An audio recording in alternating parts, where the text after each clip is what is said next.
White hairs ತುಂಬಾ ಹೆಚ್ಚಾಗಲಿಕ್ಕೆ ಶುರುವಾಗಿದೆ ಅಂತಂದರೆ ಯಾವುದೇ ಒಂದು ಮೆಹಂದಿ ಹಚ್ಚೋದು ಬೇಡ, ಇಂಡಿಗೋ ಹಚ್ಚೋದು ಬೇಡ, ಕೆಮಿಕಲ್ ಡೈಗಳನ್ನು ಹಚ್ಚೋವಂಥ ಅವಶ್ಯಕತೆ ಇಲ್ಲ. ಈ ಒಂದು ಮನೆಮದ್ದನ್ನು ಮಾಡ್ತಾ ಬಂದರೆ ಸಾಕು, ಬಿಳಿ ಕೂದಲನ್ನು ಇದು ನ್ಯಾಚುರಲ್ ಆಗಿ ಕಪ್ಪಾಗಿಸುತ್ತೆ. ಜೊತೆಗೆ ಕೂದಲು ಉದ್ದವಾಗಿ ದಟ್ಟವಾಗಿ ಸೊಂಪಾಗಿ ಬೆಳೀತಾ ಹೋಗುತ್ತೆ. ಉದುರ್ತಾ ಇದ್ದರೆ ಕಡಿಮೆ ಆಗುತ್ತೆ, ಗ್ರೋತ್ ಹೆಚ್ಚಾಗುತ್ತೆ, ಕಪ್ಪಾಗಿ ಬೆಳೀಲಿಕ್ಕೆ ಶುರುವಾಗುತ್ತೆ.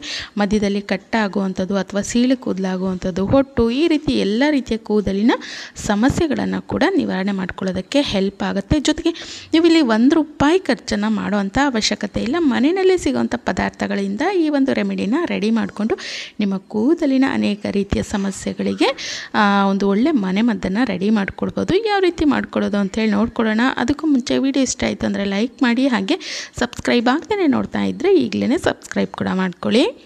ನೋಡಿ, ನಾನಿಲ್ಲಿ ಒಂದು ಚಿಕ್ಕ ಪೀಸ್ ಆಗೋಷ್ಟು ಶುಂಠಿಯನ್ನು ತೊಗೊಂಡಿದ್ದೀನಿ. ಅದನ್ನು ಮೇಲ್ಗಡೆ ಸಿಪ್ಪೆ ಭಾಗನ ತೆಗೆದ್ಬಿಟ್ಟು ಈ ರೀತಿ ಸಣ್ಣದಾಗಿ ಕಟ್ ಮಾಡಿ ತೊಗೊಳ್ತಾ ಇದ್ದೀನಿ.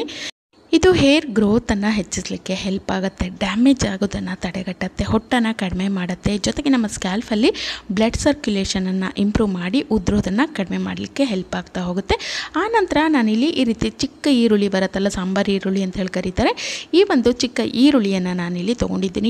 ಇದರಲ್ಲಿ ಇರುವಂಥ ಸಲ್ಫರ್ ಕಂಟೆಂಟು ನಮ್ಮ ಹೇರ್ ಗ್ರೋತನ್ನು ಇಂಪ್ರೂವ್ ಮಾಡಲಿಕ್ಕೆ ಹೆಲ್ಪ್ ಆಗುತ್ತೆ. ಜೊತೆಗೆ ನಮ್ಮ ಸ್ಕ್ಯಾಲ್ಫಲ್ಲಿ ಬ್ಲಡ್ ಸರ್ಕ್ಯುಲೇಷನನ್ನು ಇದು ಸರಿಯಾಗಿ ಆಗುವಂತೆ ಮಾಡುತ್ತೆ. ಇದರಿಂದ ಉದುರೋದು ಕಡಿಮೆ ಆಗಿ ಗ್ರೋತ್ ಅನ್ನುವಂಥದ್ದು ಹೆಚ್ಚಾಗುತ್ತೆ. ಜೊತೆಗೆ ಯಾರಿಗೆ ಉದುರಿರುವಂಥ ಜಾಗದಲ್ಲಿ ಕೂದಲು ಬೆಳೀತಾನೆ ಇಲ್ಲ ಅನ್ನೋವಂಥವ್ರಿಗೂ ಕೂಡ ಇದು ಕೂದಲು ಬೆಳೆಯೋದಕ್ಕೆ ಹೆಲ್ಪ್ ಆಗುತ್ತೆ. ಜೊತೆಗೆ ಯಾರಿಗೆ ತುಂಬ ಬೇಗನೆ ವೈಟ್ ಹೇರ್ಸ್ ಆಗ್ತಾ ಇದೆ, ಅದನ್ನು ಕಡಿಮೆ ಮಾಡ್ಕೊಳ್ಬೇಕು, ಕಂಟ್ರೋಲ್ ಮಾಡ್ಕೊಳ್ಬೇಕು ಅಂತಿರ್ತಾರೋ ಅಂಥವ್ರಿಗಂತೂ ಇದು ಬೆಸ್ಟ್ ಮನೆಮದ್ದಾಗಿ ಕೆಲಸ ಮಾಡುತ್ತೆ ಅಂತಲೇ ಹೇಳ್ಬೋದು. ಬಿಳಿ ಕೂದಲನ್ನು ಒಂದು ತಡೆಗಟ್ಟುವಂಥ ಕೆಲಸವನ್ನು ಮಾಡ್ತಾ ಹೋಗುತ್ತೆ. ಆನಂತರ ನಾನಿಲ್ಲಿ ಒಂದು ಅರ್ಧ ಟೀ ಸ್ಪೂನ್ ಆಗುವಷ್ಟು ಸಾಸಿವೆ ತಗೊಂಡಿದ್ದೀನಿ. ಇದಂತೂ ರಾಮಬಾಣವಾಗಿ ಕೆಲಸ ಮಾಡುತ್ತೆ ಬಿಳಿ ಕೂದಲನ್ನು ಕಪ್ಪಾಗಿಸೋದಕ್ಕೆ. ಜೊತೆಗೆ ಒಂದು ಅರ್ಧ ಟೀ ಸ್ಪೂನ್ ಆಗುವಷ್ಟು ಫ್ಲಾಕ್ಸ್ ಸೀಡ್ ಕೂಡ ತೊಗೊಂಡಿದ್ದೀನಿ. ಅದು ಸಹಿತವಾಗಿ ನಮ್ಮ ಏನು ಕೂದಲು ತುಂಬ ಡ್ಯಾಮೇಜ್ ಆಗಿರುತ್ತೆ, ಗ್ರೋತ್ ಕಡಿಮೆ ಇರುತ್ತೆ, ಜೊತೆಗೆ ತುಂಬ ಡಲ್ ಆಗಿದೆ, ಒರಟಾಗಿದೆ ಅಂದರೆ ಅದನ್ನು ಸರಿ ಮಾಡುತ್ತೆ. ಆನಂತರ ಒಂದು ಅರ್ಧ ಟೀ ಸ್ಪೂನ್ ಆಗುವಷ್ಟು ಕಲೋಂಜಿ ಸೀಡ್ಸನ್ನು ಕೂಡ ಹಾಕ್ಕೊಳ್ತಾ ಇದ್ದೀನಿ.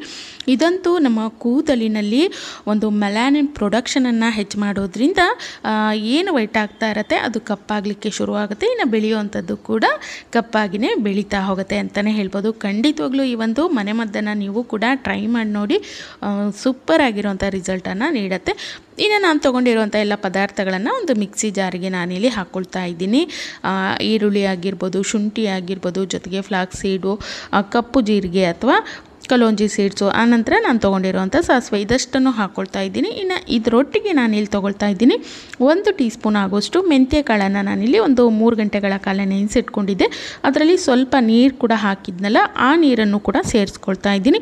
ನೀವು ಡ್ರೈ ಆಗಿರುವಂಥ ಮೆಂತ್ಯ ಕಾಳನ್ನು ಕೂಡ ಹಾಕ್ಕೊಳ್ಬೋದು. ಆದರೆ ಈ ರೀತಿ ನೆನೆಸಿ ಹಾಕ್ಕೊಳ್ಳೋದ್ರಿಂದ ಇದರ ಒಂದು ಔಷಧಿಯ ಗುಣಗಳು ನಮ್ಮ ಎಣ್ಣೆಯಲ್ಲಿ ಹೆಚ್ಚಾಗ್ತಾ ಹೋಗುತ್ತೆ. ಹಾಗಾಗಿ ನಾನಿಲ್ಲಿ ನೆನೆಸ್ಬಿಟ್ಟು ಹಾಕ್ಕೊಳ್ತಾ ಇದ್ದೀನಿ. ನೋಡಿ, ಈ ರೀತಿ ಒಣಗಿರುವಂಥ ಕಾಳನ್ನು ಕೂಡ ನೀವಿಲ್ಲಿ ಹಾಕ್ಕೊಳ್ಬೋದು. ನೆನೆಸಿ ಹಾಕ್ಕೊಂಡ್ರೆ ಒಳ್ಳೆಯ ರಿಸಲ್ಟ್ ಸಿಗುತ್ತೆ.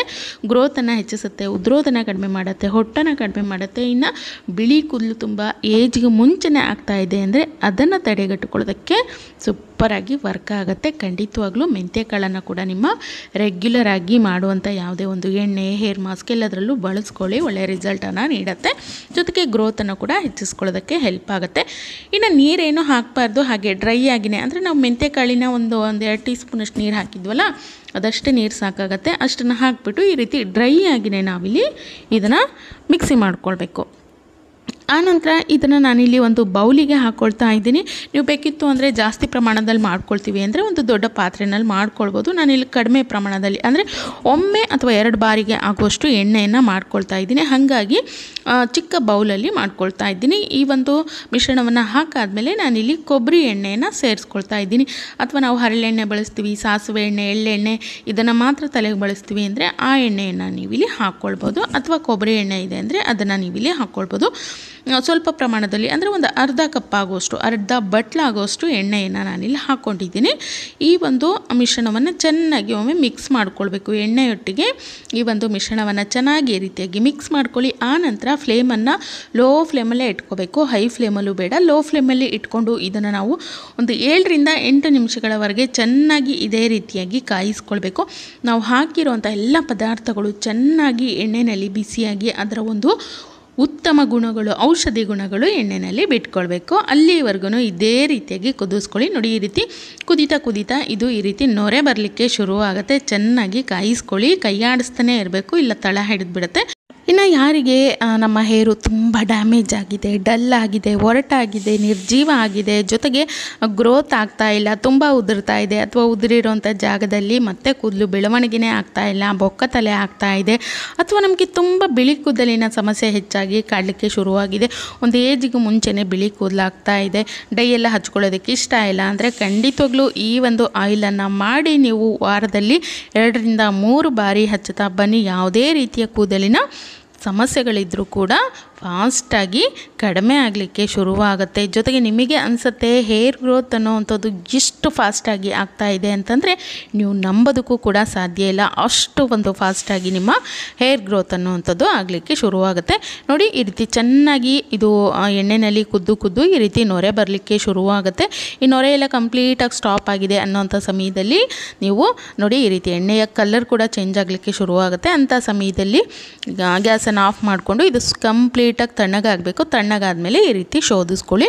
ಒಂದು ಬಟ್ಟೆಯ ಸಹಾಯದಿಂದ ಅಥವಾ ಟೀ ಸೋಸೋ ಅಂತ ಒಂದು ಸ್ಟ್ರೈನರಿಂದ ಕೂಡ ನೀವು ಇಲ್ಲಿ ಇದನ್ನು ಈ ರೀತಿ ಶೋಧಿಸಿ ಎಣ್ಣೆಯನ್ನು ಎತ್ತಿಟ್ಕೊಳ್ಳಿ. ನಾನು ಮೊದಲೇ ಹೇಳಿದಾಗೆ ಜಾಸ್ತಿ ಪ್ರಮಾಣದಲ್ಲಿ ಎಣ್ಣೆ ಮಾಡ್ಕೊಳ್ತೀವಿ ಅಂದರೆ ಆ ರೀತಿ ಕೂಡ ಮಾಡ್ಕೊಳ್ಬೋದು, ಮಾಡಿ ಸ್ಟೋರ್ ಮಾಡ್ಕೊಳ್ಬೋದು. ಇಲ್ಲ ನಮಗೆ ಒಮ್ಮೆ ಅಪ್ಲೈ ಮಾಡ್ಕೊಳ್ಳೋದಕ್ಕೆ ಎಷ್ಟು ಬೇಕೋ ಅಷ್ಟು ಮಾಡ್ಕೊಳ್ತೀವಿ ಅಂದರೆ ಆ ರೀತಿ ಕೂಡ ಮಾಡ್ಕೊಳ್ಬೋದು. ನೋಡಿ, ಈ ರೀತಿ ಮಾಡ್ಕೊಂಡಿರುವಂಥ ಎಣ್ಣೆಯನ್ನು ಕೂದಲಿನ ಬುಡದಿಂದ ಹಿಡಿದು ತುದಿವರೆಗೂ ನೀಟಾಗಿ ಹಚ್ಕೊಳ್ಬೇಕು. ಸಾಧ್ಯ ಆದಷ್ಟು ಇದನ್ನು ಸ್ವಲ್ಪ ಉಗುರು ಬೆಚ್ಚಗಿರೋ ರೀತಿಯೇ ನೋಡ್ಕೊಳ್ಳಿ.